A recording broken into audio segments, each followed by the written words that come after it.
la vida y sus actividades empresariales desde el origen, interesado en el porqué y el para qué de las cosas, a aplicar una filosofía a sus acciones y emprendimientos, pero sobre todo a guiar a la gente a mejores prácticas. Emilio, como director de innovación, ha sido la clave en la transformación de la marca Saúl Méndez, convirtiéndola en un referente de estilo de vida. Graduado como administrador de empresas en la Universidad Francisco Marroquín y como diseñador por el London College of Fashion, es muy consciente de su responsabilidad como líder.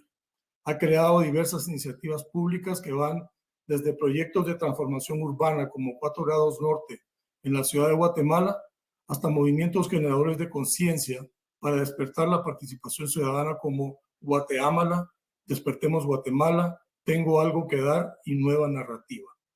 Dejo entonces con ustedes a Emilio Méndez para que nos contagie con su forma de ver la vida.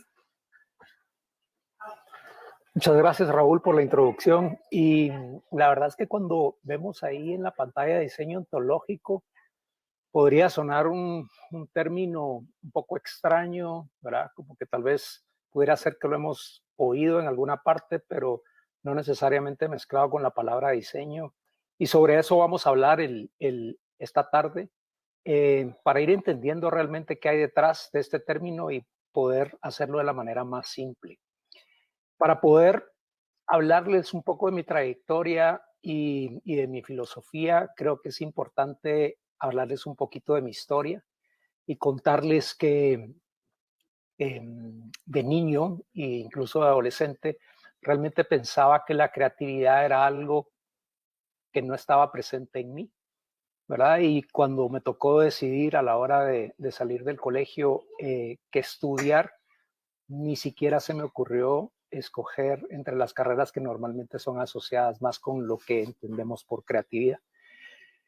Y era un sentido de incomodidad realmente lo que más me movía, ¿verdad? A querer buscar fuera de mi propio mundo y abrir mis fronteras. Y fue así como tuve la oportunidad de irme a vivir a Londres. Y realmente para mí Londres marcó un antes y un después en mi vida, sobre todo porque me ayudó mucho esa experiencia a poder viajar, no tanto hacia afuera, que por supuesto lo hice y me disfruté muchísimo una ciudad tan fantástica como puede ser Londres, pero sobre todo me dio la oportunidad de viajar hacia adentro. Ahí es donde empieza esta nueva etapa, ¿verdad? Que ya tiene muchos años, no es tan nueva, pero que es una etapa que no ha parado y es una etapa de un viaje al interior, ¿verdad? Y es un viaje de introspección constante para ir entendiendo realmente esas grandes preguntas que se hacían los griegos hace miles de años y que creo que en las carreras de los últimos tiempos nos hemos dejado de hacerlas. Creo que la pandemia puede haber ayudado un poquito a regresar a hacernos esas preguntas, ¿verdad? Tan importantes como para qué estamos aquí, o quién soy, o qué tanto realmente conozco a la persona que soy. Así que estudiar en Londres para mí fue muy importante porque si bien iba con una intención que era estudiar sastrería, el meterme en la industria de la moda realmente me permitió darme cuenta que habían otras disciplinas cercanas a la moda, como la fotografía, como el cine, como la música. Y creo que también ahí empecé a entender que realmente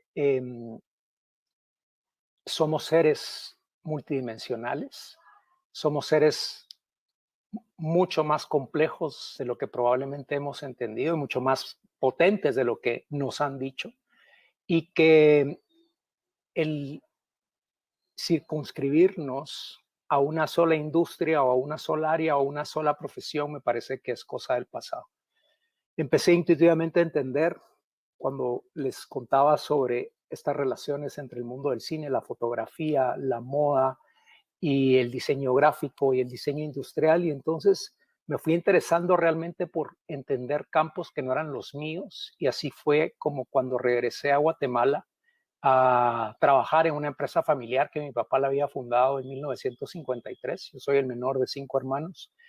Y empecé a trabajar en distintas áreas de la empresa, pero mercadeo nuevamente para mí fue un punto de partida, un nuevo punto de partida, porque estaba fascinado en esa época, estos los 90s, con esta idea de poder crear imaginarios y poder inventar necesidades que no necesariamente el cliente las estaba buscando o las necesitaba, pero me parecía que podía ser muy poderoso el jugar con las imágenes y el jugar con los copies para poder crear estos mundos de fantasía. Como todos los seres humanos, mientras más vivimos, más vamos aprendiendo y vamos entendiendo realmente que en la profundidad es donde hay posibilidades realmente de explorar lo que en la superficie no podríamos. Y así fue como, por un lado, me fui involucrando cada vez más en la empresa, pero por otro lado, empecé a darme cuenta realmente del país de donde yo venía y el país de donde yo soy, que lo empecé a conocer realmente cuando estaba lejos de Guatemala, ¿verdad? A veces uno tiene las cosas tan cerca y el país está tan disponible todo el tiempo que uno asume que ya lo conoce, pero cuando uno lo deja y lo ve en la distancia, pues uno empieza a entender cosas que cuando estaba muy cerca tal vez no las veía. Y así fue como empezó una trayectoria que para mí ha sido fundamental, me ha marcado muchísimo y es esa búsqueda primero hacia adentro, ¿verdad? Para entender quién soy yo como ser humano, pero luego hacia afuera para entender también cuál es mi contexto, ¿verdad? Y ese contexto entendiéndolo mucho más allá de mi propia familia, de mi propia empresa, de mi ciudad, y poder ir entendiendo realmente que todo eso, ¿verdad? En micro es parte de algo mucho más grande y que viene el país y luego viene la región y luego viene esta parte de América y así llegando cada vez al macro. Pero el poder tener este viaje interno y también externo hacia Guatemala realmente me ha enseñado muchísimo y el darme cuenta de los retos que la región tiene, pero particularmente Guatemala tiene, me hizo despertar mi propia conciencia y en esa búsqueda ser mucho más proactivo en involucrarme en la construcción de mi país. Y esto lo digo porque nosotros originalmente se supondría que deberíamos estar hablando de temas relacionados propiamente a la industria inmobiliaria. Pero como les decía al principio, ya no podemos pensar que la industria inmobiliaria se mueve únicamente dentro de una industria. Realmente cada vez nos damos cuenta que todos estamos interconectados y que el pensamiento de hoy debe ser un pensamiento más complejo porque nos damos cuenta que efectivamente el nivel de complejidad de los problemas en el mundo de hoy es mayor y que necesitamos realmente un pensamiento mucho más sistémico, capaz de entender que solo sabemos una pequeña parte de un rompecabezas mucho más grande y que necesitamos abrirnos para poder aprender, necesitamos escuchar para poder realmente explorar qué otras partes del rompecabezas no hemos entendido y qué no estamos viendo. Y en esa búsqueda de transformar, que es una palabra que para mí tiene mucha relación conmigo, con mi verdadera esencia, que creo que es verdaderamente lo que más me define, ¿verdad? Esta necesidad de transformarme primero, ¿verdad? Porque no se puede transformar afuera lo que nos ha transformado adentro. Pero ese concepto del cambio constante a mí en lo personal me fascina.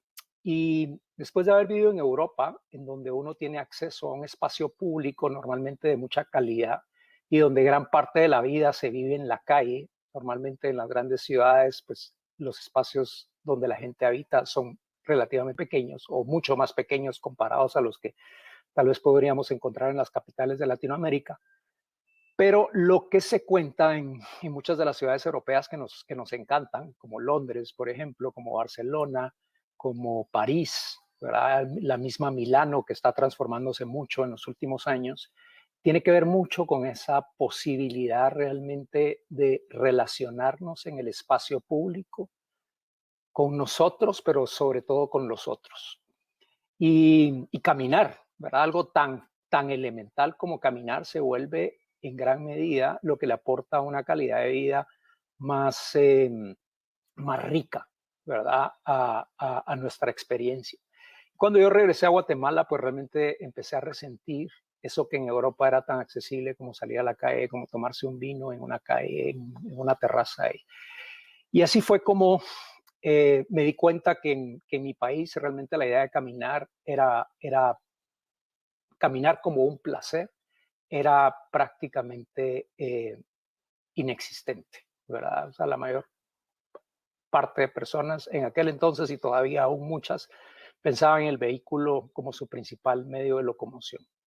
Yo estaba muy necesitado de esos espacios, así que entendí que en Guatemala había una inmensa necesidad de crear calles peatonales y poder crear distritos en donde poder concentrar eh, todo eso que a mí me gustaba, que tenía que ver, ¿verdad?, con la gastronomía, con el vino, con la literatura, los libros, las galerías de arte, la diversidad de la gente, que en la calle es mucho más factible que se dé en los espacios cerrados.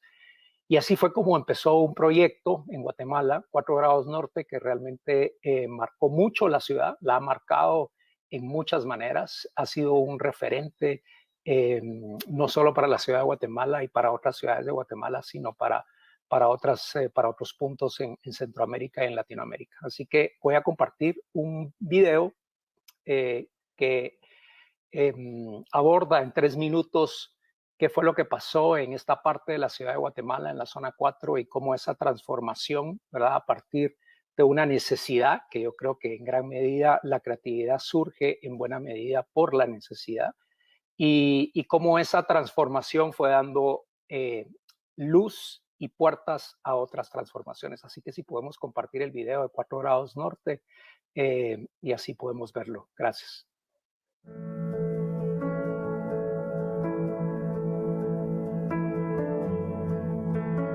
¿Qué pasa cuando querés caminar por las calles de tu ciudad y no encontrás espacios públicos estimulantes? ¿Te resignás? ¿Te quejas pero no haces nada? ¿O provocas una revolución?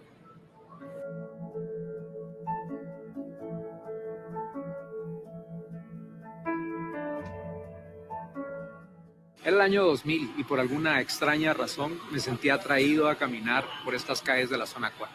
Fue aquella famosa Casa Blanca Art Deco donde estuvo la hostería la que detonó la idea. Cuando subí al techo de esa casa, lo que vi fueron oportunidades por todas partes. Bodegas viejas, terrenos cerrados, algunas casas de época y estas calles en donde apenas circulaban personas. Transformar esta parte de la ciudad en el primer distrito cultural, con las primeras calles peatonales, llenarlas de galerías, de lofts, de nuevos emprendimientos gastronómicos y aprovechar las terrazas de la calle para disfrutarte un café o una copa de vino y ver la gente pasar. Ese era el sueño. Los hermanos Méndez, en conjunto con propietarios de la zona, muy valientes todos, entendieron que el potencial era enorme. El ingrediente principal que había que incorporarle era el componente de vivienda. Y ahí comenzamos a soñar, y así es como nace Fundación Crecer. Y generar una propuesta de ciudad participativa y principalmente enfocada en las personas. Eso ha sido nuestro trabajo durante todos estos años. Es muy importante la gestión de todos estos agentes para que ocurra literalmente un milagro o un umbral que se abra, porque esto le da la magia al lugar. Recuerdo muy bien haber regresado de haber estudiado fuera y habernos encontrado pues con un 4 grados que había sido, ¿no? Que había pasado esa primera primavera que tuvo y estaba pues verdaderamente decaído, pero al mismo tiempo nos encontramos que había un grupo de personas. Y la idea fue introducir el concepto de uso mixto.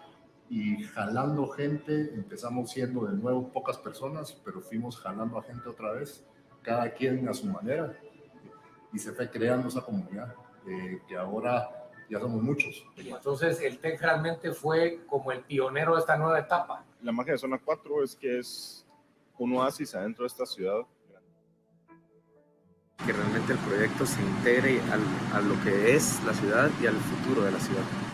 Nos damos cuenta que nuestra ciudad nos está pidiendo una mejor inteligencia colectiva. Inteligencia colectiva buena es cuando 1 más 1 suma 2.5. Juntos podemos hacer más que lo que hacemos separados. Fundación Crecer se dedica a construir inteligencia colectiva.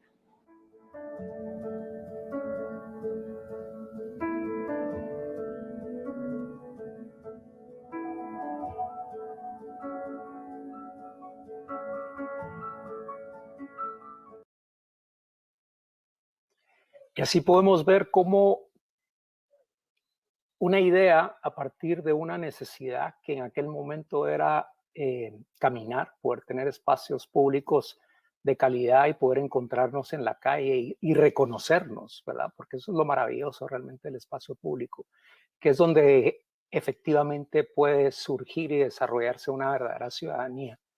Y esa idea, ¿verdad?, fue jalando la incorporación de muchas nuevas personas y actores que fueron haciendo posible, gracias a esa inteligencia colectiva, a entender que la transformación de la ciudad es posible, que inclusive no depende únicamente de un sector, ¿verdad? Como normalmente podríamos pensar que está muy determinado por el alcalde o por la municipalidad, sino que realmente desde los distintos sectores y particularmente desde el sector privado y el sector inmobiliario podemos transformar nuestras propias ciudades, ¿verdad? Y que mientras más ambiciosos sean los proyectos en torno a proyectos de bien público, en donde el espacio realmente pueda generar una mejor relación entre las personas, creo que ahí es donde hay mucho más posibilidades realmente de crear desarrollos inmobiliarios verdaderamente exitosos,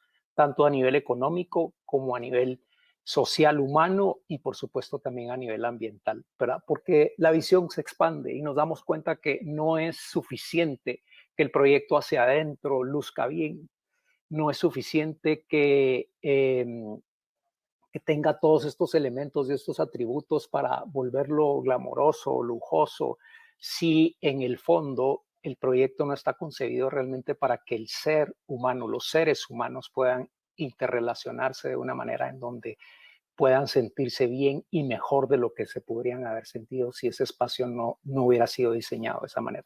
Y aquí empezamos a hablar del diseño ontológico, porque tiene que ver precisamente con esa idea de que ya no es suficiente diseñar desde el aspecto aspiracional, ¿verdad? Muy enfocado únicamente en el look, en el cómo se ven y en el tratar de parecer algo que hemos visto en otras partes del mundo, ¿verdad? Yo creo que hemos ido madurando y nos damos cuenta que si bien viajar nos alimenta la cabeza y nos alimenta el espíritu y nos estimula, ¿verdad? Y nos genera de ideas, creo que es muy importante complementar toda esa información que tenemos afuera con esos viajes hacia el interior, tanto del individuo, de uno mismo, como también entender la identidad de la propia localidad y del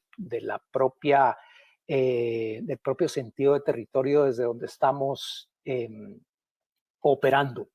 Porque creo que ya estamos pasando la época en la que nos gustaba algo que vimos en Singapur y, ¿verdad?, lo traemos como que si fuera un ovni y lo implantamos en un contexto en donde el entorno no tiene nada que ver con lo que nosotros estamos haciendo.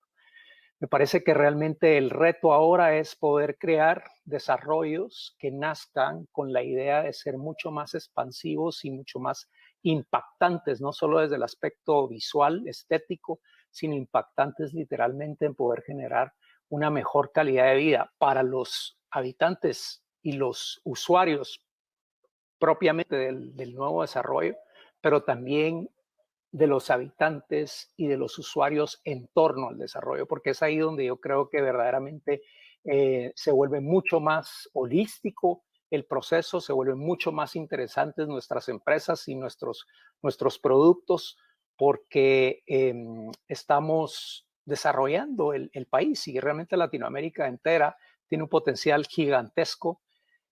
Aquí en Latinoamérica tenemos probablemente las poblaciones de jóvenes más grandes por metro cuadrado del mundo, y eso es un enorme potencial, ¿verdad? Y la gran pregunta es cómo podemos acelerar nuestro propio proceso de transformación en Latinoamérica para poder desde aquí también crear y poder aportarle al mundo cosas que nacieron acá a partir de nuestras propias necesidades, a partir de nuestra propia creatividad, sí inspirándonos de lo que está afuera, pero también siendo capaces de producir desde aquí, de crear desde aquí. Y cuando hablamos entonces del diseño ontológico, básicamente lo que entendemos y lo que quiere decir diseño ontológico es que nosotros diseñamos espacios. Y dependiendo de cómo diseñemos esos espacios a nosotros, esos espacios nos van a impactar de vuelta a nosotros.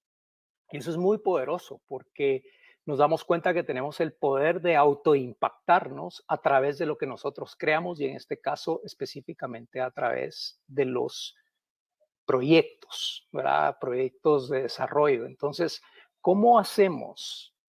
¿Qué tipo de conciencia necesitamos abrir y expandir para darnos cuenta que mientras más elementos tomemos en cuenta del ser humano, de lo que el ser humano necesita verdaderamente, porque una cosa es lo que creemos que necesitamos, ¿verdad? Y que muchos vamos, ¿verdad?, detrás de esa zanahoria que nunca la alcanzamos. Pero otra cosa muy diferente es profundizar sobre qué es lo que verdaderamente nos hace sentir bien, en dónde nosotros realmente fluimos como personas, qué es lo que hace que en determinados lugares puedan existir mejores relaciones interpersonales. Y en ese sentido, la arquitectura juega un papel importantísimo, porque cuando llega a esos niveles en donde supera la parte estética y se mete en la parte antropológica, en donde es capaz de generar las posibilidades de que el ser humano pueda elevarse, pueda estimularse y pueda fluir más, creo que ahí es donde verdaderamente los proyectos tienen un nivel de desarrollo con mayor potencial. Así es como he ido entendiendo que mi participación en Guatemala en una serie de proyectos que tienen que ver con esta necesidad de poder saber quiénes somos los guatemaltecos, esta necesidad de saber de dónde venimos, ¿verdad? Para poder realmente entonces entender hacia dónde podemos ir, que es un gran pendiente, me parece, en nuestros países latinoamericanos, ¿verdad? Esta idea realmente de hacia dónde queremos ir, que es el futuro y que es fascinante porque es ahí donde están las posibilidades de hacer lo que aún no se ha hecho. Pero entender que esas alas que necesitamos para volar deben estar conectadas con raíces, ¿verdad? Y esas raíces tienen que ver con estos procesos individuales y colectivos de entender realmente de dónde venimos, cómo llegamos hasta acá, entender cuál es nuestra historia, porque ahí hay unas posibilidades enormes de aprendizaje para poder realmente crear hacia adelante repitiendo menos de los errores que ya cometimos porque ya los entendimos, ¿verdad? Y aprovechando toda la nueva información que ahora tenemos, que antes no teníamos, para hacer proyectos que hoy van a ser mucho más complejos, mucho más ricos, mucho más trascendentes y sobre todo le van a hacer mucho mejor bien al ser humano. Hablaba al principio de caminar, que es algo tan elemental, y cuando pienso en caminar como medio de transporte, el siguiente medio de transporte en el que inmediatamente pienso es en la bicicleta. Una de mis experiencias más ricas que he tenido en los últimos años fue en el 2019, cuando en Ámsterdam fui a un festival de música de verano en un parque al sur de la ciudad.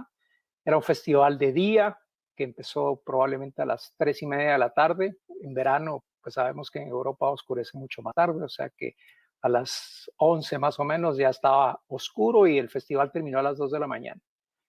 Afuera del festival era un mar de bicicletas, porque la mayor parte de gente se mueve en bicicletas y llegamos en bicicletas. Yo iba con 2 amigos holandeses y pues por supuesto que la disfruté muchísimo estando ahí en este parque maravilloso, un parque público, ¿verdad? En donde en distintas partes del parque habían distintos DJs con distintas músicas, pero lo que más me marcó realmente es salir a las 2 de la mañana de este festival y regresar al apartamento en bicicleta, de noche, después de haber tenido una velada fantástica, después de haber bailado, el poder subirnos a una bicicleta y atravesar nuestra ciudad desde el vehículo más horizontal como es la bicicleta, verdaderamente fue una experiencia que la tengo todavía muy grabada, no solo en la mente, sino en el corazón. Y entonces, ¿cómo hacemos para diseñar realmente espacios más humanos? ¿Cómo hacemos para diseñar barrios más humanos? Entendiendo que lo que necesitamos como seres humanos es básicamente lo mismo, independientemente de la cantidad de dinero que tenemos o independientemente de nuestras propias culturas. Como seres humanos lo que queremos es una calidad de vida que nos permita desarrollarnos, tener más momentos de felicidad aspirar a una plenitud y qué se necesita para eso. Y cuando realmente profundizamos en el tema, nos damos cuenta que muchas veces no son las cosas las que verdaderamente van a llenar esas necesidades. Son más las experiencias y las posibilidades realmente de sentirnos bien. Entonces, cuando diseñamos con este concepto ontológico, ponemos al ser humano, y no solo su mente y su parte racional, sino también su corazón y su parte emocional y energética en la ecuación, para entender cómo podemos hacer proyectos que puedan generar experiencias que verdaderamente afecten positivamente al ser humano. Experiencias que puedan sensibilizarlo de tal manera que los usuarios inclusive puedan despertar su propia creatividad a partir de la creatividad con la que desarrollamos los espacios, para poder crear espacios mucho más ricos, mucho más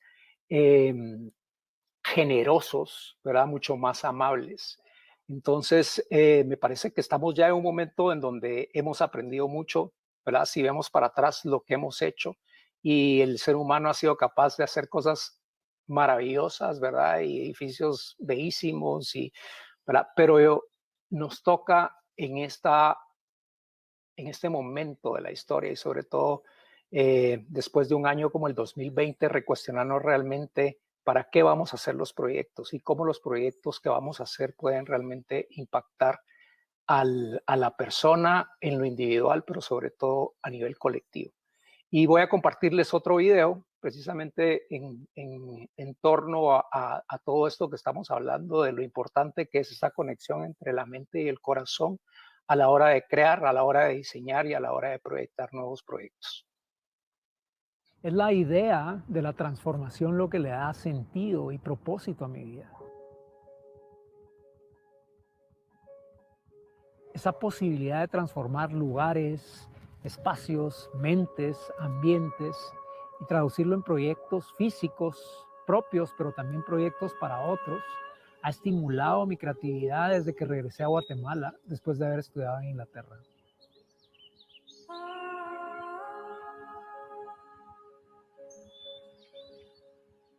Inicié mi carrera como diseñador creando experiencias. Primero fueron las fiestas privadas en lugares muy inesperados, lugares que la gente no conocía. Luego fueron los desfiles de moda de Saúl, que fueron creciendo y transformándose en festivales cada vez más grandes, no solo en tamaño, sino sobre todo en propósito, creando a partir de cada festival un pedazo de la construcción de la visión del país.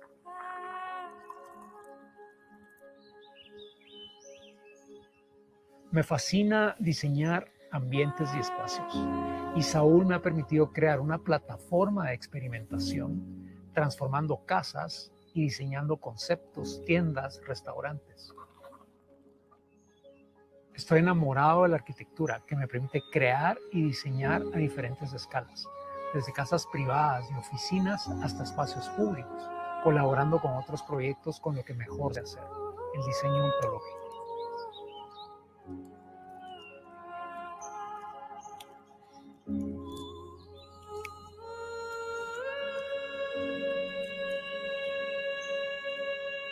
Así nace en el 2021 mi propia firma de diseño, abierta al público.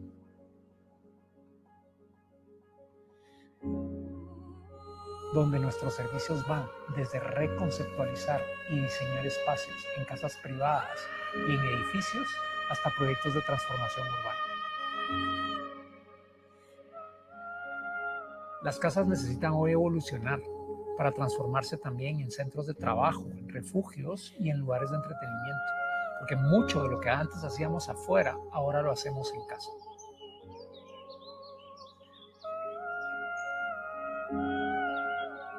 Si alguna vez has sentido algo especial dentro de los espacios de Saúl, es porque diseño combinando la mente con el alma. Es esa combinación la que logra producir espacios únicos y mágicos.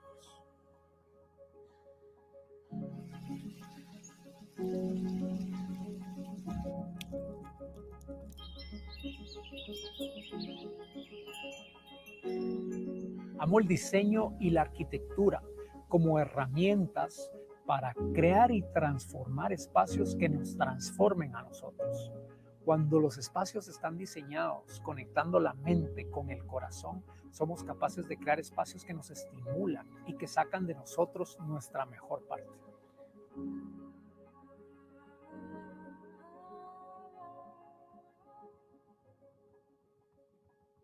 Esto es diseño ontológico.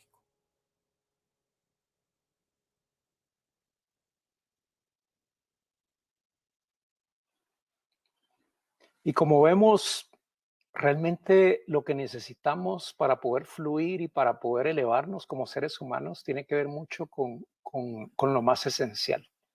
Así que si algo puedo decir respecto a diseño ontológico, a esta conversación de hoy, es que es muy importante poder limpiar nuestra mente y poder poner sobre la mesa realmente qué es lo que en verdad necesitamos, cuáles son las grandes preguntas que nos tenemos que hacer, ¿verdad? Empezando desde para qué vamos a hacer lo que vamos a hacer y cómo podemos, a partir de lo que hacemos, transformar no solo nuestra propia vida, sino realmente la vida de otras personas en cuanto a que si creamos las condiciones apropiadas para la transformación inevitablemente se va a dar. Así que aprovecho para dar las gracias. Creo enormemente en la fuerza y en el potencial de este istmo maravilloso en el que vivimos los centroamericanos. Hablaba de la bicicleta y uno de los sueños en los que estamos trabajando es poder conectar Centroamérica a través de una bicirruta, ¿verdad? Porque hemos llegado a un punto de la historia donde nos damos cuenta que conocemos menos de lo que creemos y que necesitamos ver y aproximarnos a lo propio con una mirada más limpia, más fresca, más sencilla, más humilde. Y ahí es donde vemos que la bicicleta puede generar realmente las posibilidades de que conozcamos nuestros propios países desde otra perspectiva. Así que es uno de los proyectos que actualmente dentro de Nueva Narrativa ocupan gran parte de mi pensamiento. Estamos trabajando ya el diseño de la bicirruta para conectar todas las regiones de Guatemala y unir los principales puntos turísticos, desarrollar nuevos puntos turísticos para generar desarrollo económico a partir del turismo comunitario. Pero esos son como los dos grandes temas, pero que vemos que detrás de la bicirruta existe esa posibilidad realmente de descubrirnos como guatemaltecos, como centroamericanos, y en ese proceso de descubrimiento poder realmente reconocer todo el potencial que tenemos y que no necesariamente lo hemos aprovechado o lo hemos descubierto como necesitamos hacerlo. Así que muchas gracias, Raúl, y a todos los que nos están escuchando. Excelente, Emilio. Mira, con una gran sencillez logras una gran profundidad. Me impresionó tu presentación. Y en todas las ponencias del día de hoy se repitió como una constante la búsqueda de soluciones por la vía de la experiencia del cliente o el acercamiento a las comunidades, a la naturaleza, pero ahora cobra más sentido con tu exposición y me surgen algunas preguntas. La primera es, he visto, porque he estado leyendo sobre tus diferentes actividades, que te has apoyado mucho en los jóvenes, pero ¿cómo ves que avanza este cambio de filosofía en las otras generaciones? Pues mira, es muy interesante el tema de las nuevas generaciones, particularmente porque en el caso de Guatemala en específico, el 70% de los guatemaltecos tienen menos de 30 años. Eso es un bono demográfico con unas posibilidades y un potencial espectacular. Y realmente cuando estamos trabajando proyectos es muy importante entender realmente para quiénes estamos trabajando y conocer a profundidad quién va a ser ese usuario. Entonces, sí me parece que necesitamos estudiar con mucha más atención cómo funcionan, cómo operan y qué es lo que mueve realmente a los centennials, ¿verdad? Y luego ya vienen los alfas detrás. Pero poder entenderlo realmente es un ejercicio maravilloso porque traen una mente más liberada que las generaciones anteriores. Y estamos dándonos cuenta que gran parte de lo que nos toca hacer en esta etapa de nuestras vidas y en el momento de la historia en el que estamos es desaprender.